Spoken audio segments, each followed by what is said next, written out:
निवेदन कर रहा हूं कि बिल्कुल साइलेंट हो जाइएगा थोड़ा सा। सुनिए जब सुनना चाहते हैं। आपने आदेश कर दिया तो मैं सुना रहा हूं। यूट्यूब के भाइयों से हाथ जोड़ के निवेदन है, शायद आपको नहीं पता, आज के डेट में सच बोलना मना है। सच बोलेंगे कब गोली मार दी जाएगी कोई नहीं जानता। सच बोलेंगे कब मुकदमा लिख दिया जाएगा कोई नहीं जानता। सच बोलेंगे कब जेल चले जाएंगे कोई नहीं जानता। इस परिस्थितियों में भी रात को चाहे 10 बजता हो, 11 बजता हो, 12 बजता हो, जहां जाता हूं 1000, 2000, 5000, 10,000, 20,000, 50,000 की भीड़ होती है और उस 50,000 की भीड़ में 10,000 लोग खड़ा होते हैं और कहते हैं कि पहले 2 लाइन वो सुना दीजिए। तब आपके समस्याओं को अपने गाने में इंक्लूड करके मैं नहीं देखता कि मैं कहां आया हूं। जब आपका आदेश होता है आपके समस्याओं को अपने गाने में इंक्लूड करके और रात को चाहे 12 बजे जब आप आदेश करते हैं तो सरकार के सामने खड़ा होकर समाजवादी इनकलाब पैदा करके अखिलेश यादव जिंदाबाद करने का काम करता हूं। ये आपके आशीर्वाद से बदौलत।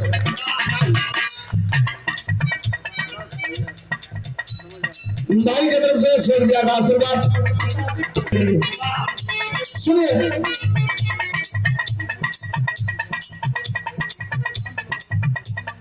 सरकार 10 मार्च सन 2022 को उत्तर प्रदेश के चुनाव का रिजल्ट आ रहा था और ये मामला अभी अफजल में था कि सरकार बनेगी कि नहीं बनेगी, ये सरकार जाएगी कि नहीं जाएगी, हम दोबारा रिपीट होंगे कि नहीं होंगे। शाम तक नतीजा साफ था, ये सरकार दोबारा रिपीट हो चुकी थी, हम सरकार बनाने में नाकाम हो गए थे। 10 दिन बीता था, 15 दिन बीता, 25 तारीख को मैं लखनऊ से आ रहा था वापस घर, देवरिया वाया आजमगढ़ होके पूर्वांचल एक्सप्रेसवे पकड़ के। रास्ते में कुछ मित्र लोग थे, रुकवा दिए, चाय पी रहा था। कुछ पत्रकारों ने कहा सोलंकी भाई बड़ा मेहनत हुआ, नतीजा पक्ष में नहीं आया, क्या इरादा है? हमने कहा किससे पूछ रहे हैं? तो गए आपसे। हमने कहा खौफ नहीं जिसे मुरझाने का, खौफ नहीं,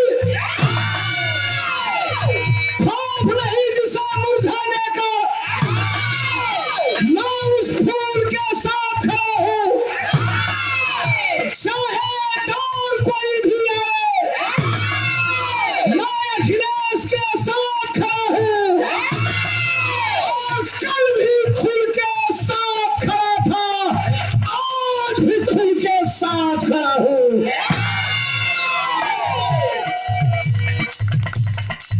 अब तो जब टेलीविजन पे जाता हूँ डिबेट में, डिबेट देखते हैं ना टेलीविजन पे विपक्षी पार्टियों का, हम लोगों का भी, मेरा दुर्भाग्य है कि मैं जहां चला जाता हूँ वो चैनल वाला कहता है इसको ब्लैक लिस्टेड करो, अगले बार से इसको बुलाना मत, और बुलाता ही नहीं। एक जगह गया, देश की बड़ी पत्रकार ने पूछा कि आप गाना गाते हैं अखिलेश यादव का, अखिलेश यादव के बारे में गाना गा के बताओ, कौन है अखिलेश यादव? हमने कहा कौन कह रहे हो? कहा गीत के माध्यम से बताओ। हमने कहा सुन। गाया हमने, क्या गाया?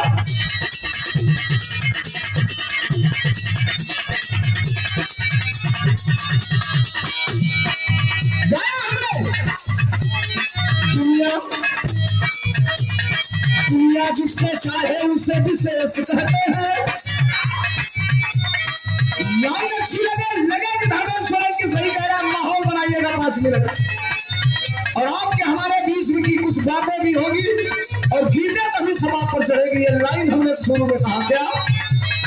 दुनिया जिसको चाहे उसे विशेष कहते हैं, दुनिया जिसको चाहे उसे विशेष कहते हैं, और साइकिल वाले नेता को अखिलेश कहते हैं, साइकिल वाले नेता को अखिलेश कहते हैं, साइकिल वाले दुनिया जिसको चाहे उसे विशेष कहते हैं।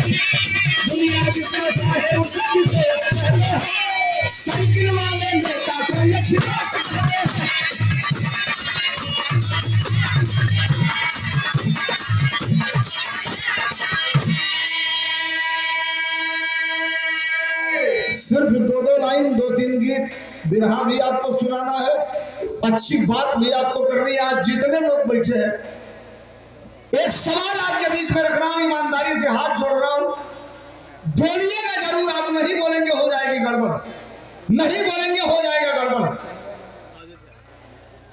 भाई वो पैसा से ढेर कीमती लोग बैठे हैं। आप कहते हैं ये धर्मेंद्र सोलंकी बोलता है यूट्यूब पर, सोशल मीडिया पर, मैं जो बोलता हूँ एविडेंस के साथ बोलता हूँ साहब। प्रूफ ना रहे, प्रमाण ना रहे तो बोल पाएंगे क्या आप? 5 मिनट बोलिए, 8वें मिनट पे बुलडोजर आपके दरवाजे पर लेखपाल के साथ पहुंच जा रहा है, लेखपाल के साथ।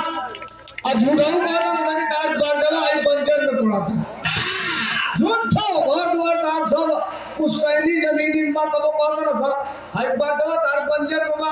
अबे तू भगला कोट वोट अपन ले आके नोटरी क्या नर्सरी बनाओ तो तू तार के खत्म कर देना। ये कंडीशन है साहब। रखिए कलेजे पर हाथ, बुलाए है बिरहा सुनने के लिए तो बिरहा 2 मिनट के बाद सुनाऊंगा। बिरहा भी जो सुनाऊंगा आपके बीच में अनोखी बिरहा सुनाऊंगा, सुनिएगा। लेकिन एक लाइन मेरे सवाल का जवाब दे दीजिए। 2012 से लेकर 2017 तक उत्तर प्रदेश में अखिलेश यादव की सरकार थी। जरा कलेजे पर हाथ रखिए और बोलिएगा सब लोग, अखिलेश यादव की सरकार में यूरिया खाद बोरा में को किलो मिलता है? 70% लोग ना बोली। गड़बड़ी यही है कि आप बोलते नहीं है, हम आपको समझाने में नाकाम हो जाते हैं और वो आपको बहकाने में सफल हो जाते हैं। को किलो मिला यूरिया खाद अखिलेश यादव की सरकार में? 50 किलो। अरे को किलो मिला था के 45 बोला लो।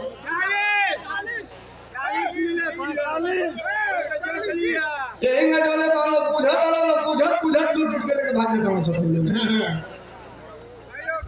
5 किलो तो साल भर 6 महीना पहले निकलना था, अब 5 किलो और निकाल देना साहब हो गई 40 किलो। एक दिन मैं टेलीविजन पर था डिबेट में, सरकारी पार्टी के प्रवक्ता सामने कहा कि ऐसा बताओ तुमने किसानों की खाद 10 किलो बोरा में से क्यों कम कर दिया? तो कहा वजन बहुत ज्यादा था, तो हम लोगों ने हल्का कर दिया। हमने कहा चलो 50 को 25 कर दो, कोई बात नहीं, लेकिन 50 को 40 किलो किया, 10 किलो खाद कम कर दिया, तो 10 किलो खदिया का दाम कम भाई, बोले ना कम भाई। अरे वो कोई को हमारों में कबाना सा, हमारों में का कोई ऐसा बना सा जाके हम कहते नहीं भैया महंगाई बढ़ गई तो का 500 ओसे का करे 5 किलो गेहूं मिले था ना वही फीट वाले जा बाज जा तो ना समझाइएगा कौन है ना। समझिए आपकी चुनौती है, आपकी जिम्मेदारी है।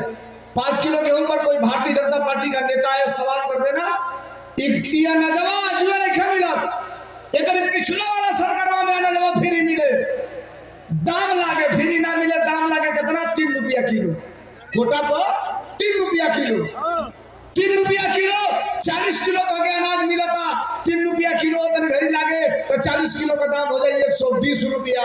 तन सोचिए लोग 120 रुपया का हर महीना 40 किलो फ्री अनाज देके अगर सब कितना रेला तना सब 1400 इतना टप्पा के चुतिया बना हो भैया। हमारा रुपया लेके हमारे के 1200 की सब्सिडी दी है, 350 कर रहे हमारी जगह से कि गैसवा का सब्सिडी दी है 1000 लेके आवता सब्सिडी खत्म हो जाते बोल बोलो आवता खुश वाला लोग ना। सवाल ये नहीं है साहब, सवाल ये नहीं है साहब। सुनिए एक लाइन सुना रहा हूं, जितनी बड़ी बात कह दे रहा हूं, शायद 15 दिन आप ढूंढेंगे पॉइंट आपको नहीं मिलेगा। मेरा नाम धर्मेंद्र सोलंकी है। सुबह होगा नौजवानों, यूट्यूब पर मेरा नंबर है, फोन कर लेना मुझको।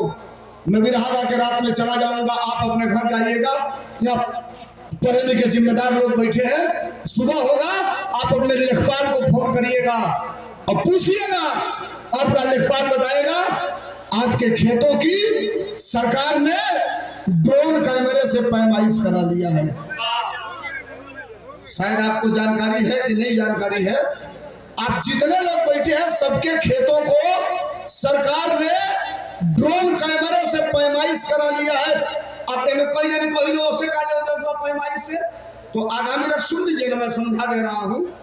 वही तो मैं बताने के लिए आया हूँ। बिरहा सुनिएगा, पार्टी का गाना सुनिएगा, सब सुनाएंगे, ये बताना जरूरी है।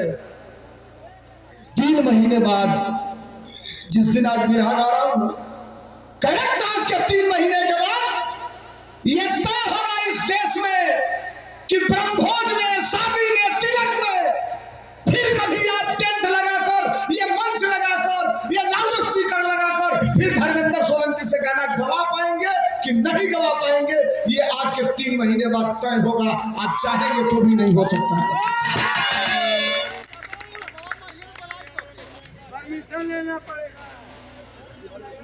अगर ये दोबारा आ गए साहब 2024 में, इसी 24 में, तो जो ड्रोन कैमरे से आपके खेत की पैमाइश हुई है ना, ये खतौनी जो कागज की मिलती है ना साहब, वो खतौनी आपको मिलेगी एटीएम कार्ड जैसे। मई के बाद, मई जून के बाद ये लगभग इनकी सरकार दोबारा जो बनी आपको मिल जाएगा। हर चीज डिजिटल हो रहा है। और एटीएम कार्ड जैसे खतौनी का मतलब क्या हुआ? जब आप किसान क्रेडिट लोन लेने जाएंगे, केसीसी मैनेजर कहेगा खतौनी दीजिए, आप एटीएम कार्ड निकालेंगे, वो मशीन में डालेगा, कंप्यूटर के स्क्रीन पे आपका पूरा रकबा आ जाएगा, रकबा के हिसाब से आपको केसीसी लोन दे देगा वो। अब आप कहेंगे कि वो भी लोन देगा, ये भी मैनेजर लोन दे रहा है, अंतर समझिए। जब तक इस सरकार के दूसरे कार्यकाल में, तीसरे कार्यकाल में आप लोन लेंगे मई के बाद, तब तक एक बैंक छोड़कर भारत का सारा बैंक प्राइवेट हो गया होगा। 40% तो अभी प्राइवेट हो गए हैं, 50% सारा बैंक प्राइवेट हो जाएगा। लोन आपको मैनेजर दे देगा, किस्त बन जाएगी।